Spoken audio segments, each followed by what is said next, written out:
Яс ибн Муауия аль-Музани үйінде отырса бір шәкірті келеді. Ұстаз, бәленше деген бай кісіде дүнияуи қажеттігім бар. Маған бермеуі мүмкін, сіз үлкен ұлағатты ұстазсыз ғой, абыройыңыз бар. Менімен бірге жүріңізші, сұрап беріңізші, қақпасын қағайықшы бірге деген ғой. Сол кезде айтыпты, бауырым, мен ашық тұрған есікті тастап, жабық тұрған есікті қақпаймын депті. Жүр, 2 ракағат намаз оқып алайық, Алланың берекет қазына есіктері ашық қой. Ең бірінші сол Раббымыздан қазыналардың иесі болған, патшалардың патшасы болған байлықтың иесінен сұрап алайық. Одан кейін барып, жаңағы кісіге барып сұрайық.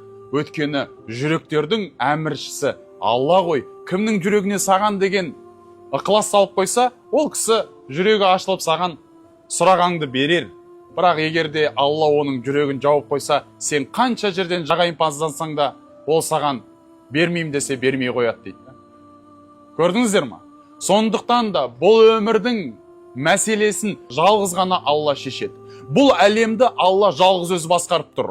Басқаруында ешқандай көмекшіге ол мұқтаж емес. Ешқандай періштелер, ешқандай адамдар, әулиелер Алланың бұл әлемді басқарып тұруына ешқандай көмек бермейді де бере алмайды да.